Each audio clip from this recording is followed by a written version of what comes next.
kepada beliau kami persilahkan.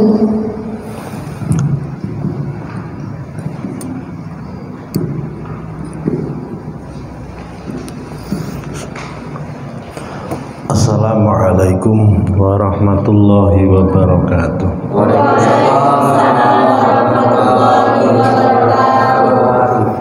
Bismillah, alhamdulillah, wassalatu wassalamu ala rasulillah Sayyidina wa maulana Muhammad ibni Abdillah wa ala alihi wa ashabihi wa man tabi'a sunnatahu wa jama'atah min yaumina hadza ila yaumin nahdah, amma ba'd.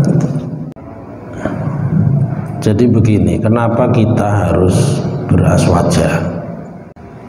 Merujuk pada dawuh simbah Kanjeng Nabi, iftaraqatil yahudu ala ihda wa sab'ina firqatan, bahwa umat Yahudi itu akan pecah menjadi 71 golongan.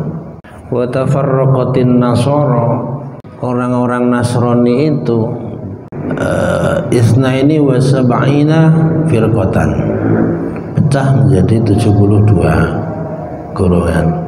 Wa tafarraqati ummati, dan umatku sendiri akan pecah menjadi salasin wa sab'ina firqatan, pecah menjadi 73 golongan. Wa kulluha finnar, semuanya masuk neraka. Jadi wa kulluha finnar illa wahidah, semuanya di neraka kecuali satu. Terus sahabat tanya, qalu wa man hum ya Rasulullah, siapa mereka ya Rasulullah? Qala hum allazi ana alaihi wa ashabi, yang selamat adalah mereka yang mengikutiku dan mengikuti sahabatku. Siapa mereka? Ahlu sunnah wal jamaah. Persoalannya 71, 72, 73 firqah ini semuanya ngaku aswaja. Semuanya ngaku aswaja. Artinya mereka optimis bagian dari orang yang selamat. Itu landasan pertama kenapa kita harus beraswaja. Yang kedua adalah, kalau kamu lihat perkembangan era modern sekarang ini, begitu masifnya paham radikal, aliran garis keras. Nek cara sumbu biyen zaman aku cilik iki ana lampu uplek, uripe nganggo minyak. Lah minyak iku ana sumbune sing nyerot. Niku akhire iso urip. Aliran radikal ini disebut sumbu pendek, gampang kobong. Mudah ngafirke, mudah membid'ahkan, mudah mengkafirkan. Mereka seolah-olah paling sunnah, memiliki jargon hijrah, tapi sebenarnya mereka tidak begitu memahami ajaran Kanjeng Nabi secara baik. Dulu munculnya Ahlu Sunnah wal Jamaah itu karena respon terhadap konflik, respon terhadap munculnya kelompok-kelompok ekstrim karena salah memahami dalil agama. Ya persis kayak saiki, cuman bedane biyen karo saiki ngono beda. Jadi salah memahami. Mana aslinya gak ada salah paham, itu ndak ada loh. Yang ada itu paham yang salah. Salah paham itu ndak ada. Apa kekiran? Salah paham? Enggak, sebetulnya pahaman yang salah. Nah, kamu di sini selama beberapa hari ini akan disiapkan menjadi kader-kader yang tidak seperti mereka. Ben kukuh aswajane. Siapa Ahlus Sunnah wal Jamaah itu? Mereka yang mengikutiku dan mengikuti sahabatku. Zaman Kanjeng Nabi, kebenaran agama itu mutlak. Jadi fi ayyi amrin, semua persoalan hukum itu selesai setelah wafatnya Rasulullah Shallallahu Alaihi Wasallam. Masuklah periode sahabat. Jadi tentang hukum Islam para sahabat tinggal musyawarah nyocoke sing sesuai karo kehidupannya baginda mbiyen. Termasuk Sayyidah Aisyah itu membantu sekali. Setelah sahabat gak ono, anggere ono problem, kandung lingak-lingu, sehingga dipaksa mikir. Lah mikir itu jenenge ijtihad. Ijtihad itu orangnya namanya mujtahid. Sehingga perlu dirumuskan ilmu-ilmu penting, semacam dibukukan, dirumuskan disiplin ilmu yang sesuai dengan ajaran Kanjeng Nabi. Muncullah 3 pilar ilmu di dalam aswaja yang nanti akan saya sampaikan. Ada 3 pilar disiplin ilmu yang menjadi penyangga Ahlus Sunnah wal Jamaah. Ilmu yang pertama adalah ilmu fikih. Sebentar, sebelum saya lanjut, bicara aswaja bukan bicara NU loh ya. Kamu harus proporsional. Bicara aswaja itu belum bicara NU. Aswaja itu urung mesti NU, tapi nek NU mesti aswaja. Jadi bagiannya nanti sendiri yang akan ngomong NU, bukan saya.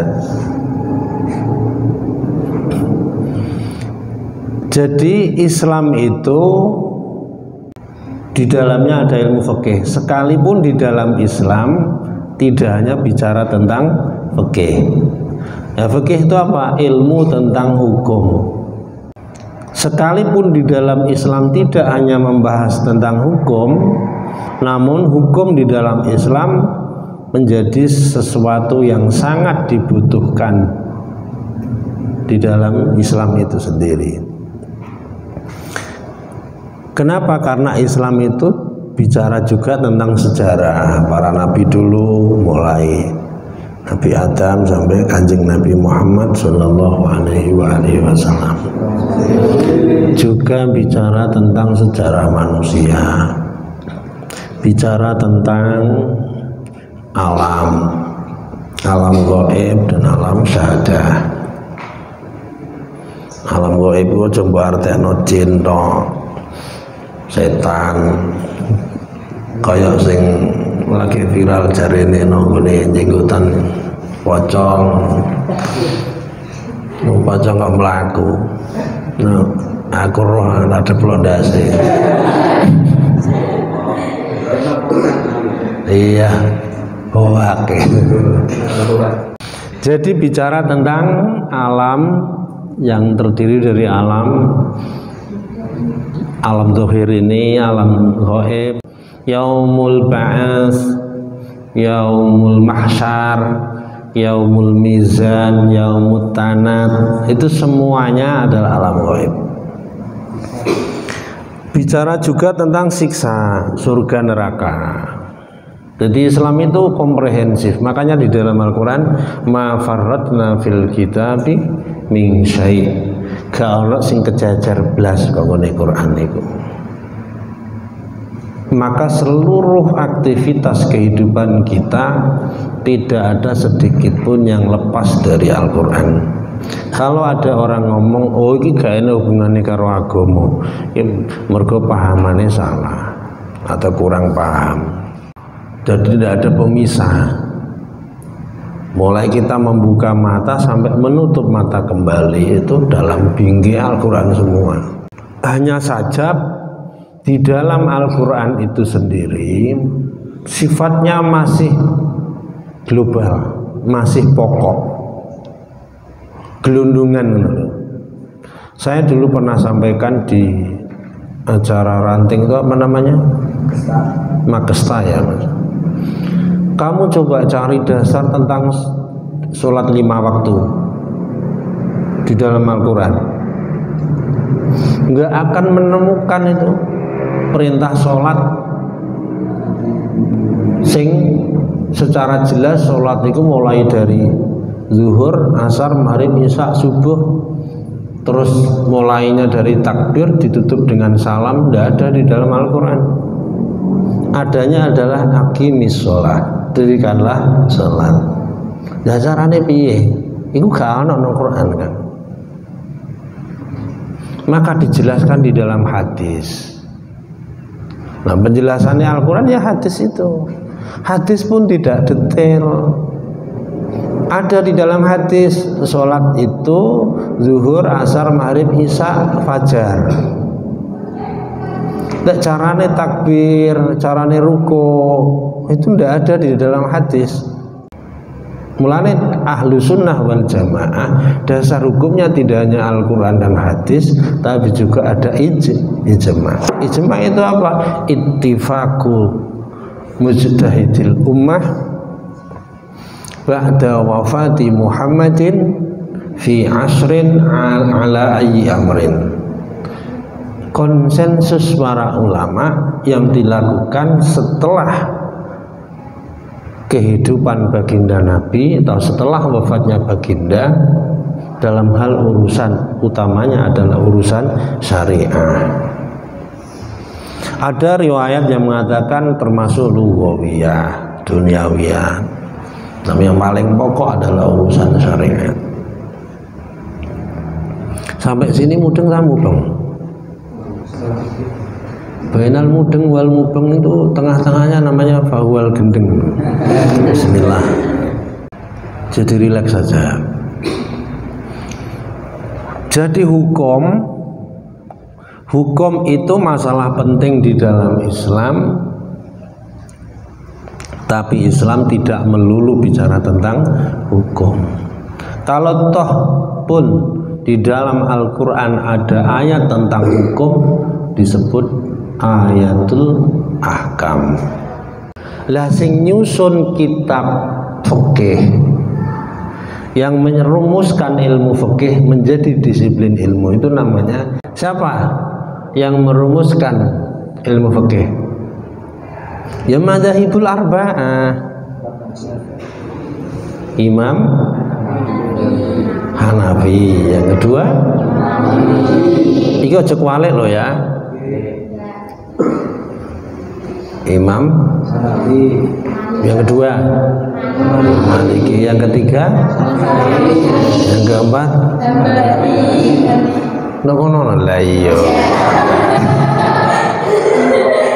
Dengar rada cerdas. Jadi periode Khulafaur Rasyidin selesai di tahun 40 Hijriah, baru muncul ulama ahli fikih di tahun 80. Selisih berapa tahun itu? 40 tahun.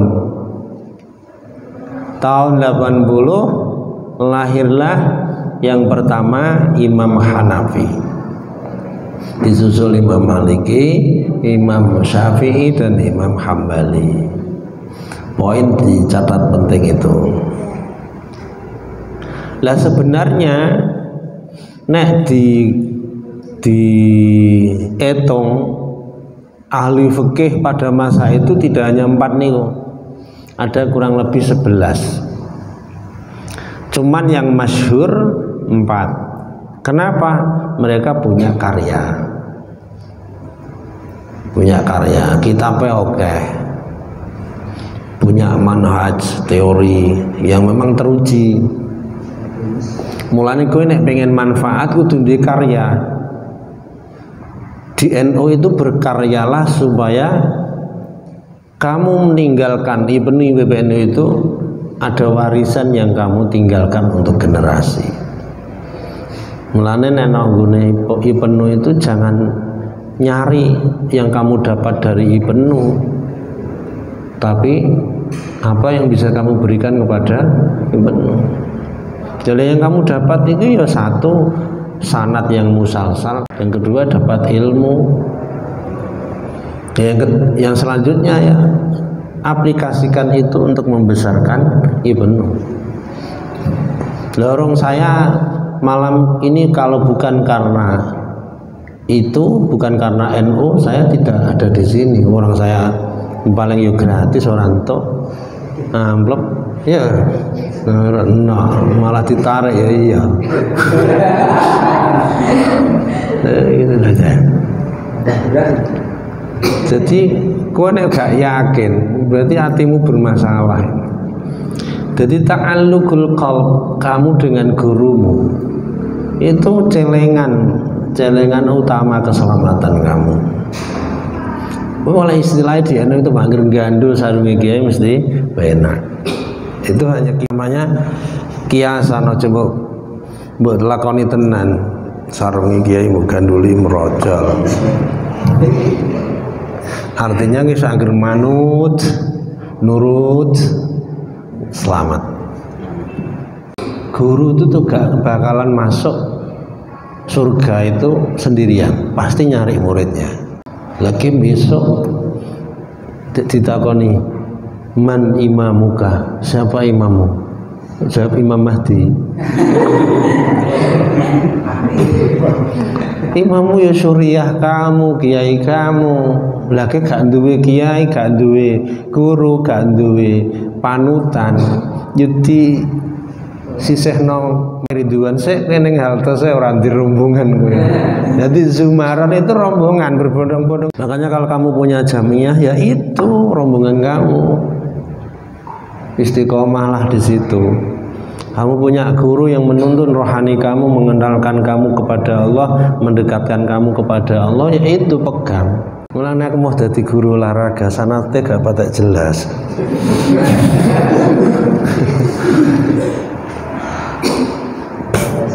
Non? Jadi kenapa mereka yang lebih masyhur? Karena memiliki karya. Sekalipun jasadnya sudah dikubur, mereka yang punya karya yang turun-temurun diwarisi oleh generasi. Jadi dimanapun, kapanpun, teruslah bermanfaat untuk siapapun, kapanpun, dimanapun, tanpa berharap apapun. Kita ojo melakukan sesuatu kebaikan karena pengen dibalas oleh orang yang kamu baiki. Orang bakal untuk yang kamu dapat hanya sakit hati, mas. Ya kamu hanya sakit hati. Kenapa? Karena cara Allah membalas kebaikan hambanya itu tidak dari orang yang kamu baiki, tapi dengan cara yang lain.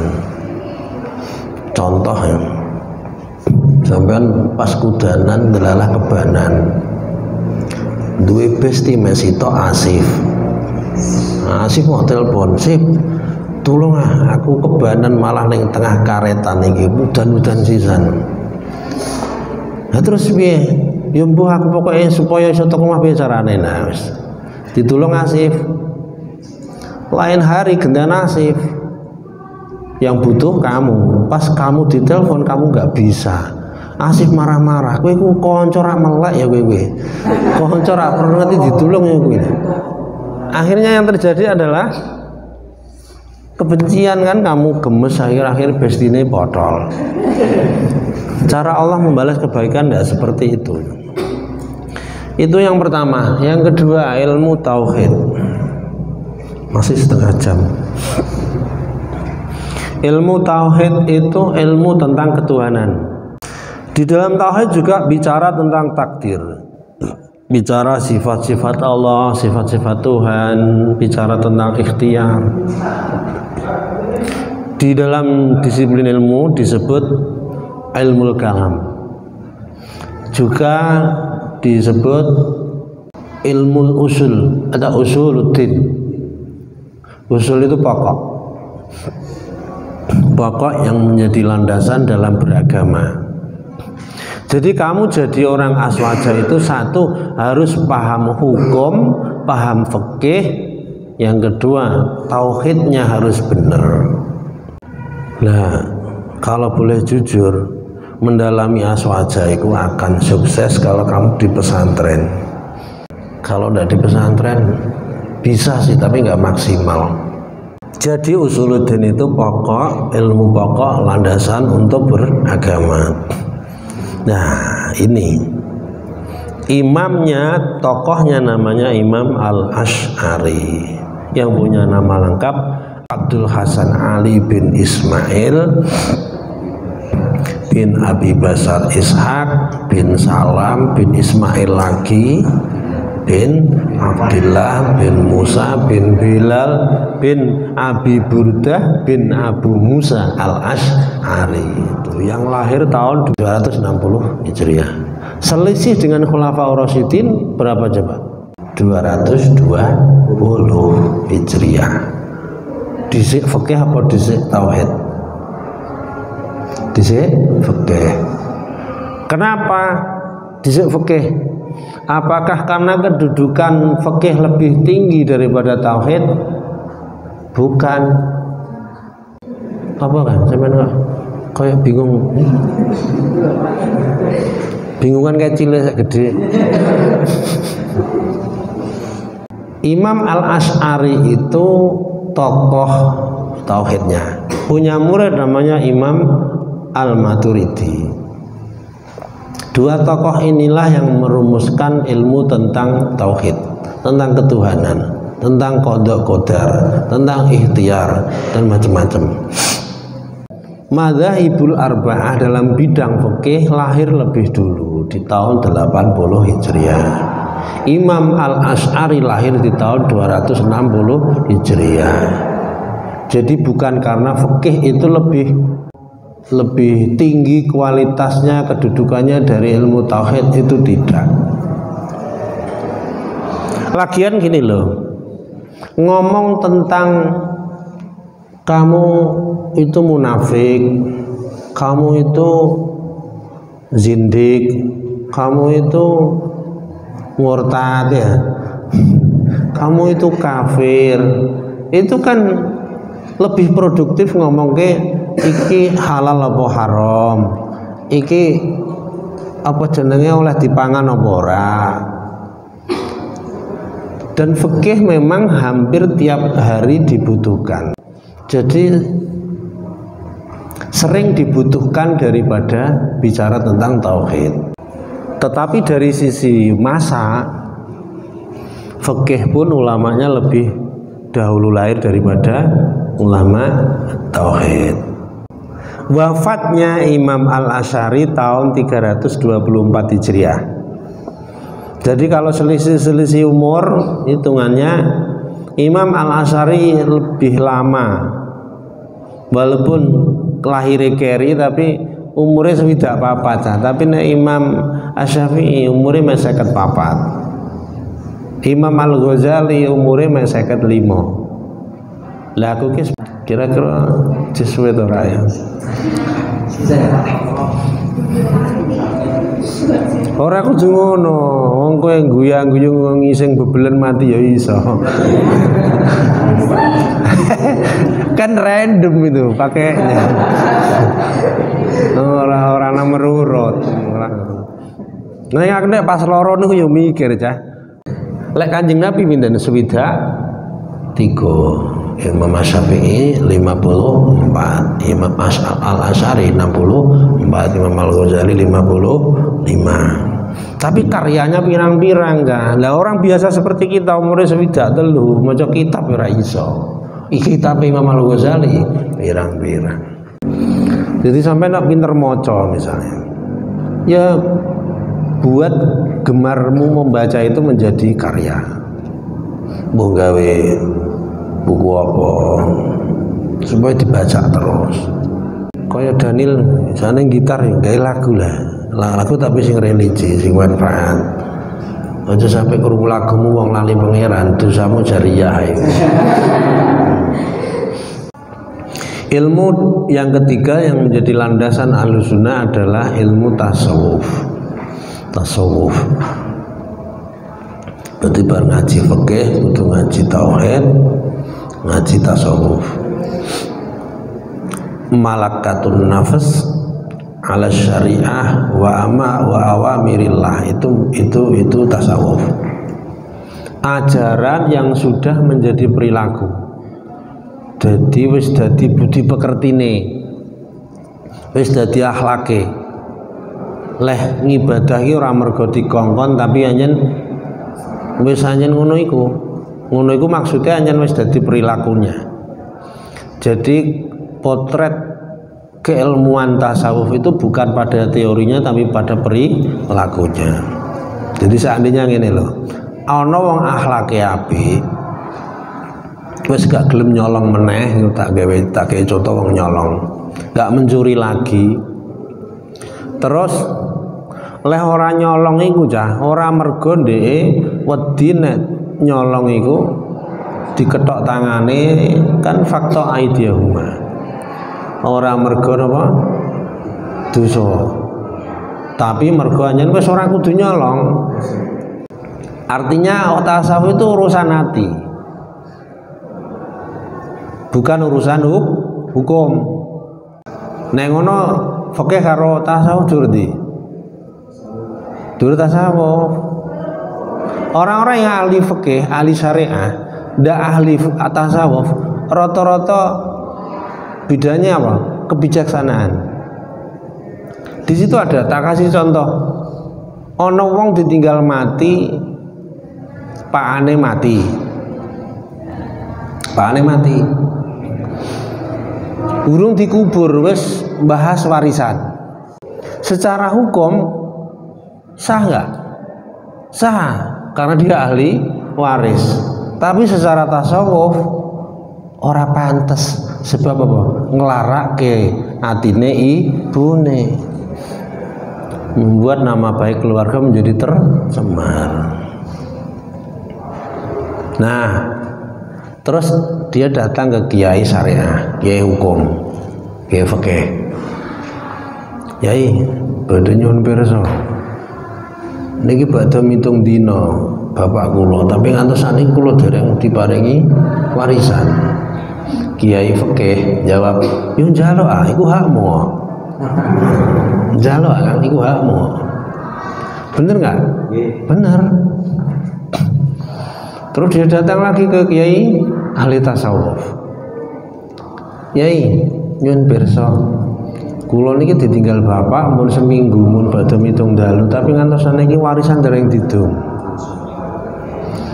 Jawabane kiai tasawuf lebih bijaksana. Kan? Regane warisanmu karo regane karo lorone atine mbokmu larang ndi? Nggih, atine ibu lah iya. Itu bedanya di situ. Jadi kecerdasan beragama tidak cukup dengan hukum dan tauhid, tetapi harus dibalut dengan akhlak yang baik. Kasus anak ini baik, benar ya, benar secara hukum tapi tidak bagus secara akhlak. Paham kan? Insya Allah paham dan insya Allah siap lali ya. Jadi kelasnya akhlak lebih tinggi. Al-adab fauqal ilmi. Artinya kena ngopo wong beragama semakin ngilmune tambah gak semakin santun. Melihat orang gak bi'ainir rahmah, tidak dengan sayang, karena melulu menggunakan barometer syariat gitu loh. Artinya kene wong aswaja harus belajar tiga ini kalau ingin menjadi aswaja yang sungguhan. Saya tetap berprinsip, sekalipun kamu sudah lulus sekolah, nggak boleh berhenti belajar, karena belajar tidak ada batas. Sekolah boleh 3 tahun, 6 tahun selesai, tapi kalau belajar sampai mati. Itu kenapa spiritnya Kanjeng Nabi diutus bukan li utamima makarimal ahkam, tapi li utamima makarimal akhlak.